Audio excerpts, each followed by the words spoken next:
Hi అండి. అందరూ ఎలా ఉన్నారు? బాగున్నారా? ఈరోజు వీడియోలో అయితే నేను ఒక మంచి రెసిపీ అయితే చూపిస్తానండి. రెసిపీ అంటే మనకి స్నాక్స్ టైప్ కానీ టిఫిన్ టైప్ కానీ చేసుకోవచ్చు అనమాట. సో దానికన్నా ముందైతే ఇక్కడ మేమైతే మస్కిటో మ్యాట్ అయితే ఆర్డర్ అయితే పెట్టాము అమెజాన్ నుంచి. యాక్చువల్గా మేము ఎన్ని ప్రయత్నాలు చేసినా కానీ అసలు వాటికైతే రాకుండా అయితే ఉండట్లేదండి దోమలు.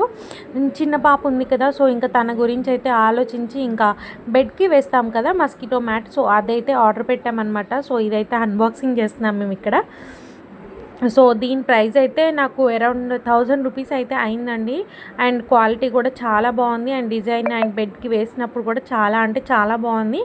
అండ్ ప్రశాంతంగా అయితే నిద్రపోవచ్చండి. సో భయం అయితే ఉండదు. ఇంకా ఇక్కడైతే ఆఫ్టర్నూన్ మేము ములక్కాయ కర్రీ అయితే చేసుకుంటున్నామండి. సో ఆనియన్స్తో ములక్కాయ గ్రేవీ కర్రీ అయితే అత్తయ్య చేస్తారనమాట. ఇంకా రైస్ కూడా పక్కన పెట్టుకున్నాము.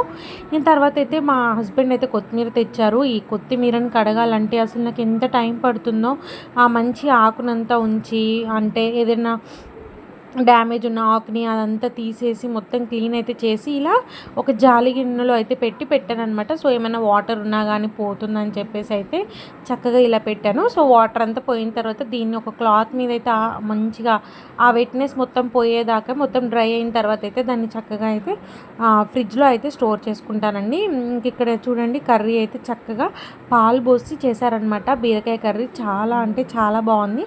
సో మా ఆఫ్టర్నూన్ లంచ్ అయితే ఇంకా చక్కగా బీరకాయ కర్రీ, దాంట్లోకి అయితే కొంచెం పప్పుతో అయితే రసం పెట్టుకున్నాము. ఇది వచ్చేసి కొంచెం బూందీ అనమాట. అక్కడ మంచింగ్ కోసం అని చెప్పేసి బూందీ చక్కగా పెట్టుకున్నాము. ఇక్కడ కర్రీ చక్కగా అయితే మా లంచ్ అయితే కంప్లీట్ చేసాము. ఆ లోపు అయితే ఇక్కడ చూడండి అస్సలు నేను ఎంత దగ్గరికి వెళ్తున్నా కానీ అవి భయపడి వెళ్ళట్లేదు అనమాట. అందులోని ఇంకా మా అత్తయ్య ఏం చేశారు, కొంచెం అన్నంలో బూందీ అయితే కలిపి ఇక్కడ గోడ మీద పెట్టారనమాట. అవి రెండు చూడండి ఎంత చక్కగా తింటున్నాయో అసలుకి. ఒకటైతే వెళ్ళిపోయింది, ఇంక ఇది ఒక్కతే మంచిగా కూర్చొని తింటుందనమాట. అది కూడా అది ఆ అన్నంలో అన్నం తినట్లేదు. ఆ అన్నంలో ఉండే బూందీ ఉంది కదా, అది వేరుకొని మొత్తం నోట్లో అంతా పెట్టేసుకుంటుందన్నమాట. నేను ఎంత దగ్గరికి వెళ్తున్నా కానీ అది అసలు భయపడట్లేదండి చూడండి. నేనైతే జూమ్ అయితే చేయలేదండి. సో నేనే దగ్గరికి వెళ్ళి తీస్తున్నాను అనమాట. అస్సలు వెళ్ళట్లేదు. అండ్ మళ్ళీ ఈ కాకి ఏంటంటే డైలీ వస్తుందండి, రోజు వచ్చి అరుస్తూ ఉంటుంది అనమాట. దానికి పెట్టేదాకా అరుస్తూనే ఉంటుంది. ఇదివరకు అయితే మా మావయ్యకి షెడ్ ఉన్నప్పుడు షెడ్కి ఇలా కాకులు వస్తున్నాయని చెప్పేసి రోజు ఒక ఇడ్లీ అయితే తీసుకెళ్ళేవారు అనమాట. సో ఇంకా అవే వస్తున్నాయి అయితే మేము అనుకుంటున్నాం, ఎందుకంటే కొన్ని రీజన్స్ వల్ల మేమైతే షెడ్ని క్లోజ్ చేయాల్సి వచ్చింది. ఇంకా చూడండి చక్కగా అయితే తింటుంది, ఎంత మొత్తం వేరుకుంటుంది అనమాట మూతితోని. ఇంకా అయిపోయింది. సో నేను ఇంకా మంచి టిఫిన్ ఐటమ్ అండ్ స్నాక్ లాగా కూడా తినొచ్చు అనమాట. సో ఇక్కడ ఇది మా సాటర్డే. ఇంకా నైట్ అయితే మేము టిఫిన్ తింటాం కాబట్టి ఇక్కడ టిఫిన్కి దోశ పిండి పక్కన పెట్టుకున్నాం. అండ్ ఇది వచ్చేసి చట్నీ కోసం అయితే పల్లీలు, పుట్నాలు, వెల్లుల్లిపాయలు, ఎండుమిర్చి, జీలకర్ర, ఉప్పు అన్నీ మిక్స్ చేసి అండ్ మళ్ళీ పల్లీలు అండ్ పుట్నాలు అయితే వేపుకున్నామండి. సో ఇది వచ్చేసి ఉప్మా. ఇది మా అత్తయ్య 4 o'clockకి అలా చేశారనమాట. సో ఉప్మా కొంచెం ఇలా మిగిలింది. సో మ్యాక్సిమం చాలామందికి ఏంటి ఉప్మా అంటే ఇష్టం ఉండదు. సో దాన్ని ఇలా మేము చేసే ప్రాసెస్లో చేసి పెట్టండి, ఖచ్చితంగా తింటారు. ఇక్కడ వచ్చేసి ఆ ఉప్మా పక్కన పెట్టుకున్నాం కదా, దీంట్లోకి వచ్చేసి ఒక చిన్న కప్పుడు బియ్యపిండికి 2 కప్పులు శనగపిండి అయితే యాడ్ చేసామండి. దాంట్లోకి కొంచెం జీలకర్ర కూడా యాడ్ చేసాము. జీలకర్ర తర్వాత దీంట్లోకి కొంచెం కారం, కొంచెం ఉప్పు కూడా యాడ్ చేసుకోవాలండి. సో యాడ్ చేసుకున్న తర్వాత దీంట్లోకి వాటర్ వేసుకొని మనకు పూర్ణాలు చేస్తాం కదా, సో పూర్ణాలు చేసేటప్పుడు మనం పూర్ణాల కన్సిస్టెన్సీ ఎలా ఉంటుందండి, కొంచెం మరీ జారుడుగా కాకుండా కొంచెం గట్టిగా ఉంటుంది కదా, జారుడు కానీ కొంచెం గట్టిగా అనమాట. ఇక్కడ చూస్తున్నారు కదా, ఈ కన్సిస్టెన్సీలో అయితే మంచిగా కలుపుకోవాలి. సో కలిపేసి అయితే పక్కనైతే పెట్టుకున్నాము. తర్వాత వచ్చేసి ఉప్మా ఉందని చెప్పాను కదా, దాన్ని అయితే ఇలా చిన్న చిన్న ఉండలుగా అయితే చేసుకుంటున్నాను. సో అసలు నేను కూడా షాక్ అయ్యాను అనమాట, ఇలా ఉప్మాని కూడా ఇలా వేసుకొని తినొచ్చా అని చెప్పేసి. ఎందుకంటే ఉప్మా అంటే నాకు కూడా అంత ఎలర్జీ అనమాట. అసలు ఉప్మా టిఫినే నేను ఇంట్లో చెయ్యను అండ్ తినను. అత్తయ్య చేసినా కానీ నన్ను 4 o'clockకి